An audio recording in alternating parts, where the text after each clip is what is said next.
BJP कहती है कि मोदी सरकार फैसले लेने में देर नहीं करती, लेकिन अगर जमीनी हकीकत को देखें तो कानून व्यवस्था से लेकर संसदीय प्रणाली पर सरकार का ध्यान नहीं है।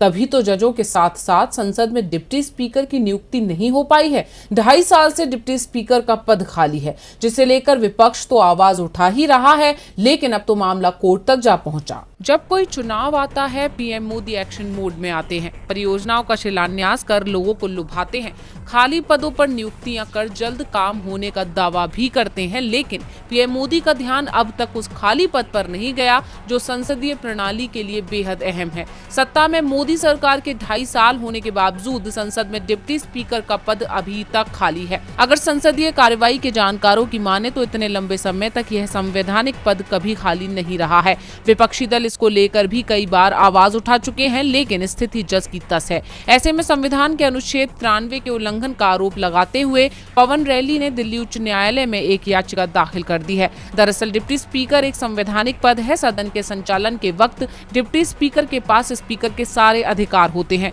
कुछ संसदीय समितियों के वो अध्यक्ष भी होते हैं। अगर स्पीकर का पद खाली होता है तो डिप्टी स्पीकर के पास स्पीकर की सारी शक्तियां निहित रहती हैं। आमतौर पर स्पीकर डिप्टी स्पीकर का चुनाव साथ साथ होता है। 2019 लोकसभा चुनाव के बाद सरकार ने डिप्टी स्पीकर का पद वाईएसआर कांग्रेस को देने की पेशकश की थी, लेकिन उसने ठुकरा दिया, जिसके बाद विपक्ष ने लोकसभा की नियमावली के उस रूल नंबर 8 का हवाला देकर नियुक्ति करने का अनुरोध किया, जिसके अनुसार डिप्टी स्पीकर के चुनाव की जिम्मेदारी स्पीकर की होती है। इस नियम के मुताबिक स्पीकर को चुनाव की तारीख तय करनी होती है, लेकिन लोकसभा स्पीकर ओम बिरला ने अब तक डिप्टी स्पीकर के चुनाव की तारीख ही तय नहीं की है। इसे लेकर याचिका दाखिल की गई है। याचिकाकर्ता पवन ने डिप्टी स्पीकर का चुनाव अब तक नहीं कराए जाने को असंवैधानिक करार दिया है। अब आम जनता से लेकर विपक्ष तो सवाल उठाएगा ही। ऐसे में देखना होगा कि सरकार कब तक नींद से जागती है।